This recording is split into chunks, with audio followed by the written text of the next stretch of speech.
കുറവുകളിലും വിശ്വാസത്തെ മുറുകെ പിടിക്കുന്ന ഏവർക്കും ഈശോ മിശിഹായ്ക്ക് സ്തുതിയായിരിക്കട്ടെ.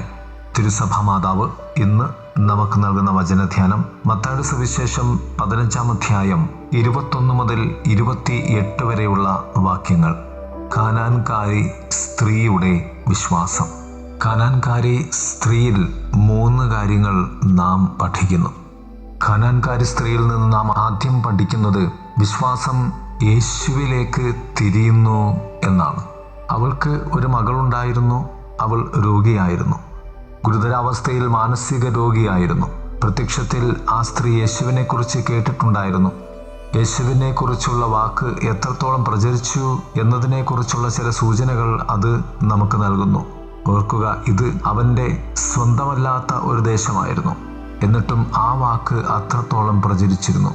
അവൻ്റെ സ്വന്തം നാട്ടിലെ മത നേതാക്കന്മാരും ലൗകിക അധികാരികളും അവനാൽ ഇത്രയധികം ഭീഷണി നേരിട്ടതിൽ അതിശയിക്കാനില്ല. ഇവിടെ അവൾ യേശുവിനെക്കുറിച്ച് കേട്ടുകൊണ്ട് അവൾ വിശ്വസിച്ചു യേശുവിനെ അവളുടെ മകളിൽ പ്രവർത്തിക്കുവാൻ സാധിക്കും. അതുകൊണ്ട് തന്നെ യേശുവിലേക്ക് എത്തുവാൻ അവൾ എന്ത് പ്രതിസന്ധിയും അതിജീവിക്കുവാൻ ഒരുക്കമായിരുന്നു. ആ പ്രതിസന്ധിയുടെ പേരാണ് വിശ്വാസ പരീക്ഷണം. അവൾക്ക് ഒരുപാട് പ്രതിസന്ധികളെ അതിജീവിക്കേണ്ടി വന്നു. വെറുപ്പിൻ്റെയും മുൻവിധിയുടെയും തടസ്സം അവൾക്ക് മറികടക്കേണ്ടി വന്നു. മനുഷ്യാനുഭവത്തിൽ അതിനേക്കാൾ ശക്തമായ തടസ്സമില്ല.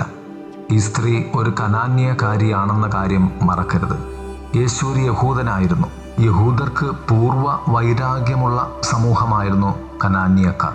ഇസ്രായേലിൻ്റെ വാഗ്ദത്ത നാട്ടിലേക്കുള്ള യാത്രയിൽ വീടുകളിൽ നിന്നും പുറത്താക്കപ്പെട്ട സമൂഹമായിരുന്നു കനാന്യക്കാർ.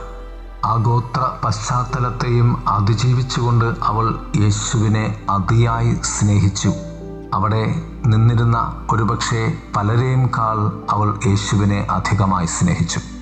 അവളിൽ നിന്നും രണ്ടാമത് നാം പഠിക്കുന്നത് വിശ്വാസമെന്നാൽ ക്രിസ്തു സാന്നിധ്യത്തിൽ നിലകൊള്ളുന്നതാണ് എന്ന്. ആ സ്ത്രീ തൻ്റെ മകളുടെ സഹായം തേടി യേശുവിൻ്റെ അടുക്കൽ വന്നു. യേശു അവളോട് ഉത്തരം പറഞ്ഞില്ല എന്ന് സുവിശേഷം നമ്മോട് പറയുന്നു. നിരുത്സാഹപ്പെടുത്തുന്നതിനെക്കുറിച്ച് ക്രിസ്തു ചിന്തിച്ചു. എന്നാൽ അവൾ നിരുത്സാഹപ്പെട്ടില്ല. അത്യുത്സാഹത്തോടുകൂടി അവൻ്റെ അരികിലേക്ക് വീണ്ടും അടുത്തു. അവൾ അവനോട് അപേക്ഷിച്ചു എന്ന് വചനം പറയും. അവൾ യേശുവിനോടുള്ള വിശ്വാസത്തിൽ നിലകൊണ്ടു. വിശ്വാസ പ്രതിസന്ധിയുടെ സാഹചര്യത്തിൽ ക്രിസ്തുവിൽ നിന്നുപോലും ഉണ്ടായ നിരുത്സാഹപരമായ വാക്കുകൾ അവളെ തളർത്തിയില്ല.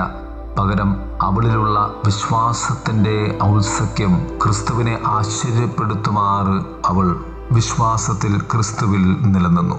അവളിൽ നിന്നും നാം പഠിക്കുന്ന മൂന്നാമത്തെ തലം വിശ്വാസം എന്നെ ക്രിസ്തു വാഗ്ദാനങ്ങളെ അവകാശപ്പെടുത്തുന്നു എന്നതാണ്.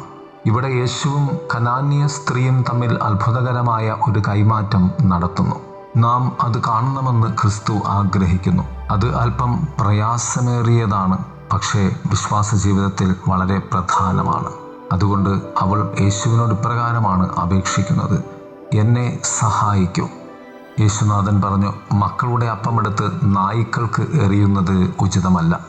അവൾ ആ വാക്യത്തെ അഥവാ ആ ചൊല്ലിനെ പൂർണ്ണമായും ഉൾക്കൊണ്ടുകൊണ്ട് അതിൻ്റെ മുകളിലേക്ക് അവൾ കുതിച്ചു ചാടി നിൽക്കുകയാണ്. അതേ യജമാനനെ, നായ്ക്കുട്ടികൾ പോലും യജമാനൻ്റെ മേശയിൽ നിന്നും വീഴുന്ന അപ്പക്കഷ്ണങ്ങൾ തിന്നുന്നുണ്ടല്ലോ.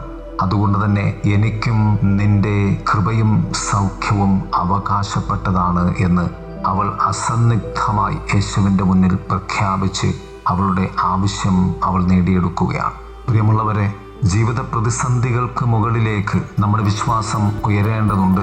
വിശ്വാസത്തിന് നമ്മുടെ അനുദിനമുള്ള ജീവിതത്തിൻ്റെ വ്യക്തിപരമായ അന്തസ്സിൻ്റെ മുകളിലേക്ക് നാം വില കൽപ്പിക്കേണ്ടതുണ്ട്. ദൈവം നമ്മെ സമൃദ്ധമായി അനുഗ്രഹിക്കട്ടെ. ആമേൻ.